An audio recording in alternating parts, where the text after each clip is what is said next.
This episode of Techno Buffalo is brought to you by Netflix and my surprisingly much deeper voice. Welcome back to another episode of Ask the Buffalo. This is the show where you could ask me, John Rettinger, any question you have from the wide world of technology. Not sure what cell phone to get, don't know whether or not it's time to upgrade your tablet. This is where you can ask that question.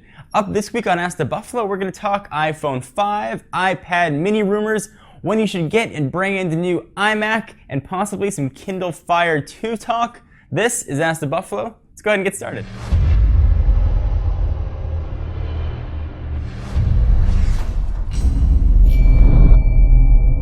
Zach Livinggood wants to ask, hey John, I'm in the market for a new tablet. I'm thinking about getting the Nexus 7, but I'm not sure if I should wait until the alleged iPad mini comes out and keep it all Apple. Or what would you do? So that's a really tough question. The iPad mini is rumored, we've heard it rumored for quite a while. The newest batch of iPad mini rumors having it coming in at under 8 inches, presumably 7 inches, since my math tells me that 7 is less than 8, and launching sometime in the September-October timeframe. But it's very hard to gauge one real product against one hypothetical product. So I get this question all the time, should I get an iPhone 5 or a Galaxy S3? And the answer is, I don't know. We don't know what features the iPhone 5 is going to have, and the same thing is true with the iPad mini.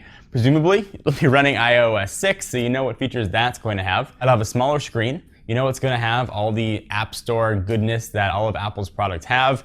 You know you're going to have the same experience you've got on an iPhone and iPad, presumably just on a smaller size. The big question mark is whether or not it's going to have some sort of HD Retina display screen or just be a low resolution fare aimed at a lower price point. For my money though, $200 for Nexus 7 is a great deal any way you shake it. That tablet's real, we know it exists, I've played with it, it's extremely capable. If you want something now and you want something to enjoy, go for a Nexus 7. Worst case scenario, pick it up now, you could sell it used, perhaps when the iPad mini comes out, maybe just lose $100 in the deal. At least you have something to use for the next few months. Hopefully that helps answer your question, Zach. User That Fine Young Guy wants to ask, hey John, I was thinking about getting a new iMac. Should I wait or will a refresh be coming soon? Well, rumor has it that a refresh iMac will be coming again in that October timeframe. It seems October is going to be a very busy month for Apple. Looking at iPhone 5, possibly an iPad mini, maybe even an updated iPad, regular size iPad. I know, just came out.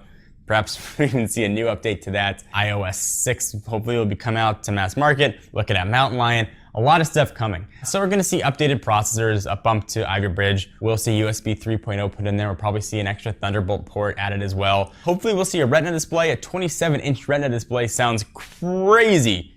Crazy awesome, but still crazy. You know, those panels that we've got in the existing iMac versus what a Retina display 27-inch would be just huge divergence, or maybe it'll be a smaller size than 27 inches.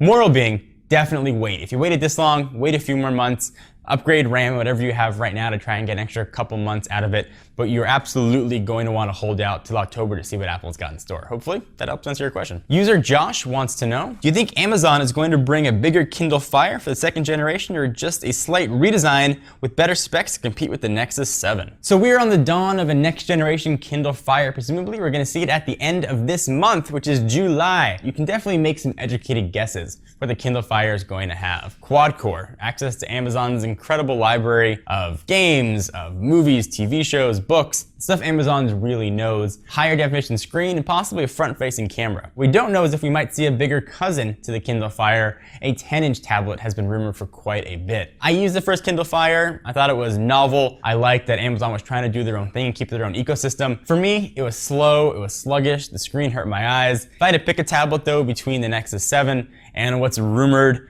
I think I'd still stick with the Nexus 7. Now certainly it's the same thing I just talked about. You can't pit one existing device against a device that's not out yet, but it's going to be hard to see something be better than the Nexus 7. That combination of Android 4.1, which the Kindle Fire 2 most definitely will not ship with, is just tremendous improvements, and they're all very subtle. The smoothness of the operating system, how quickly things work. The Nexus 7 still would be the tablet to pick up, and just download the Kindle app. And speaking of ways to watch movies, I want to take a minute to thank our friends and sponsors at Netflix. Netflix streams TV shows and movies directly to your home, saving you time, money, and hassle. As a Netflix Unlimited member, you can instantly watch TV episodes and movie streaming directly to your PC, Mac, or right to your TV with your Xbox 360, PS3, or your Nintendo Wii consoles. Watch as many movies as you want, anytime you want, and cancel anytime. If you want to give Netflix a shot, you've been thinking about trying it, but you're not sure if it's right for you, we're going to give you a free 30-day trial. Go to netflix.com/buffalo, give it a shot, get your movies on, go ahead and watch the first season of Mad Men. That's what I've been doing with it. It's just a great way to watch all the movies that you meant to watch, the TV shows that you missed.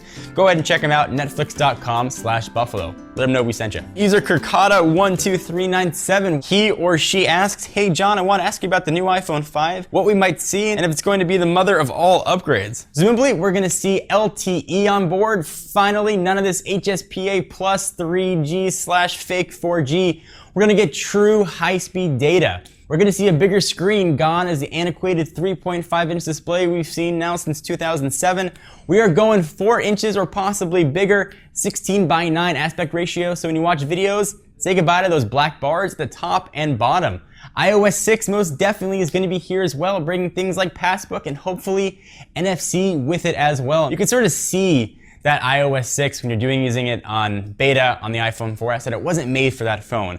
Passbook is relatively useless without an NFC capabilities on it, so I think we're absolutely going to see that on there. As far as giant sort of life-changing, phone-changing, paradigm-shifting things, no, it's going to be evolutionary. So if you know the iPhone now, and you like the iPhone now, but you want some of those features I just mentioned, you're going to be better off waiting until October-ish when we finally see the iPhone 5, or what's probably going to be called the new iPhone, make its debut. We are back here every single Monday with a new episode of Ask the Buffalo. Get your questions in, we'd love to hear from you. I'm John Rettinger from Techno Buffalo. Check us out for the latest tech news, and I will see you in the next video. Bye-bye.